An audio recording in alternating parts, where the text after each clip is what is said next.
বাংলাদেশের অর্থনীতিকে ঘিরে আমাদের সবারই কম বেশি আগ্রহ আছে। তো চলুন আজ এর একদম গভীরে যাওয়া যাক।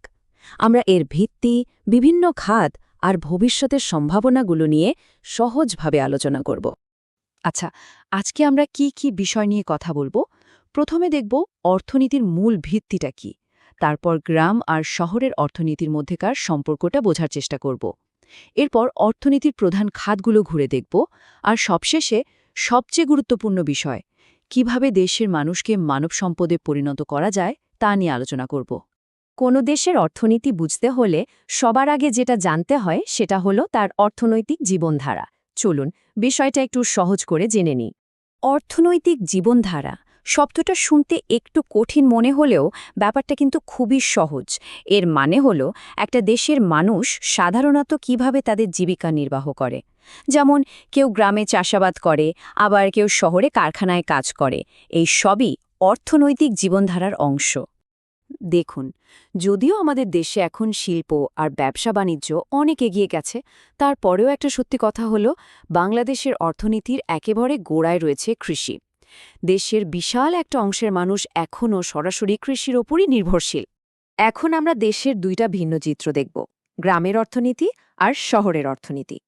যদিও দুটো আলাদা জগৎ মনে হয়, কিন্তু এরা আসলে একে অপরের ওপর ভীষণভাবে নির্ভরশীল। এটা জানতে অবাক হতে পারেন যে বাংলাদেশের বেশিরভাগ মানুষ কিন্তু এখনও গ্রামেই বাস করে, আর এই বিশাল গ্রামীণ জনগোষ্ঠী দেশের অর্থনীতির মূল কাঠামোটা তৈরি করে দিয়েছে। এখানে দেখুন, ছবিটা একেবারে পরিষ্কার। গ্রামের অর্থনীতি মূলত কৃষি, মাছ ধরা আর ছোট ছোট কুটির শিল্পকে ঘিরে। অন্যদিকে শহরের অর্থনীতি দাঁড়িয়ে আছে বড় বড় শিল্প, ব্যবসা আর চাকরির ওপর। কিন্তু মজার ব্যাপার হলো এই দুই অর্থনীতি এখন দিন দিন একে অপরের আরও কাছাকাছি আসছে। একটু ভাবুন তো, শহরে আমরা যে চাল, ডাল, সবজি খাই সেগুলো কোথা থেকে আসে? গ্রাম থেকে।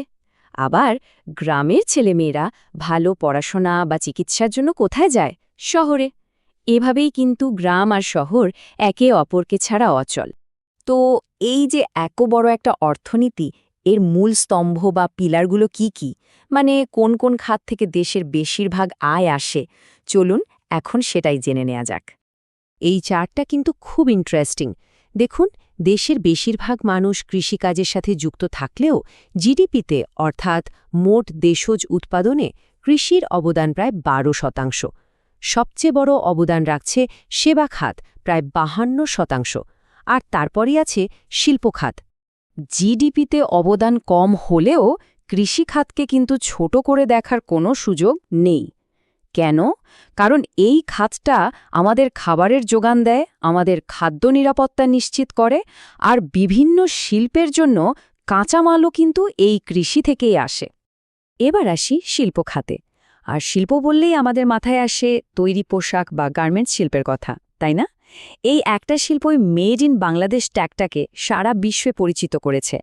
আর শুধু তাই নয়, দেশের লক্ষ লক্ষ মানুষের কর্মসংস্থানও হয়েছে এ খাতে। আর সেবা খাত হল অর্থনীতির সবচেয়ে বড় অংশ। আমরা প্রতিদিন যে স্কুলে যাই, হাসপাতালে চিকিৎসা নিই, বাসে ট্রেনে যাতায়াত করি, ব্যাংকে টাকা রাখি, এই সব কিছুই কিন্তু সেবা খাতের অংশ। আমাদের দৈনন্দিন জীবনযাত্রাটা এই খাতের ওপরই দাঁড়িয়ে আছে। আরেকটা গুরুত্বপূর্ণ বিষয় আমাদের মনে রাখতে হবে, সেটা হলো রেমিটেন্স। বিদেশে থাকা আমাদের ভাইয়েরা যে টাকা পাঠান তা দেশের অর্থনীতির জন্য একটা বিশাল শক্তি। এটা আমাদের বৈদেশিক মুদ্রার ভাণ্ডারকে সবল রাখে। বেশ, দেশের অর্থনীতির বর্তমান অবস্থা তো বোঝা গেল। এখন প্রশ্ন হল, ভবিষ্যতের পথটা কেমন?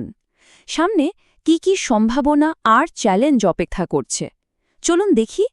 সত্যি বলতে আমাদের সামনে বেশ কিছু বড় চ্যালেঞ্জ আছে, যেমন সুশাসনের অভাব, দুর্নীতি, দারিদ্র্য। এই বিষয়গুলো আমাদের উন্নয়নের পথে বড় বাধা হয়ে দাঁড়ায়। শিক্ষার অভাবও এর মধ্যে অন্যতম। কিন্তু চ্যালেঞ্জ যেমন আছে, তেমনি আমাদের হাতে আছে অপার সম্ভাবনা। আমাদের সবচেয়ে বড় শক্তি কি জানেন? এদেশের হার্ড ওয়ার্কিং, পরিশ্রমী মানুষ। সাথে আছে উর্বর জমি আর গার্মেন্টস শিল্পের মতো খাতে আমাদের সাফল্য। এগুলোই আমাদের এগিয়ে যাওয়ার মূল হাতিয়ার। তাহলে উন্নয়নের পথটা কি? দেখুন, অর্থনৈতিক উন্নয়ন কিন্তু এমনি এমনি হয় না। এর জন্য একটা পরিষ্কার পরিকল্পনা দরকার। আমাদের জনসংখ্যাকে দক্ষ করে তুলতে হবে, কৃষিকে আধুনিক করতে হবে, আর শিল্প খাতকে আরও বাড়াতে হবে। একটা দীর্ঘমেয়াদী পরিকল্পনা ছাড়া এটা সম্ভব না। আমরা আলোচনার একেবারেই শেষ পর্যায়ে চলে এসেছি, আর এই পর্যায়ে আমরা কথা বলবো সবচেয়ে গুরুত্বপূর্ণ বিষয় নিয়ে। সেটা হলো দেশের বিশাল জনসংখ্যাকে কিভাবে জনশক্তি থেকে মানব সম্পদে পরিণত করা যায়। জনশক্তি আর মানব সম্পদের মধ্যে কিন্তু একটা বড় পার্থক্য আছে। জনশক্তি মানে শুধু মানুষের সংখ্যা, আর মানব সম্পদ মানে হল শিক্ষিত, সুস্থ আর দক্ষ মানুষ, যারা দেশের জন্য বোঝা না হয়ে সম্পদে পরিণত হয়, দেশের উন্নয়নে অবদান রাখে। এর সবচেয়ে ভালো উদাহরণ হতে পারে চীন। তারা তাদের বিশাল জনসংখ্যাকে সঠিক শিক্ষা আর স্বাস্থ্যসেবা দিয়ে মানব সম্পদে রূপান্তরিত করেছে, আর তার ফলও তারা হাতে নাতে পাচ্ছে। তাদের অর্থনীতি আজ কোথায় গিয়ে দাঁড়িয়েছে তা আমরা সবাই জানি। তাহলে আলোচনার শেষে একটা প্রশ্ন রেখে যাই। একটা দেশের আসল সম্পদ কি? তার উর্বর মাটি, নাকি তার শিক্ষিত আর দক্ষ মানুষ? উত্তরটা হয়তো আমাদের সবারই জানা, কিন্তু এটা নিয়ে ভাবাটা খুব জরুরি।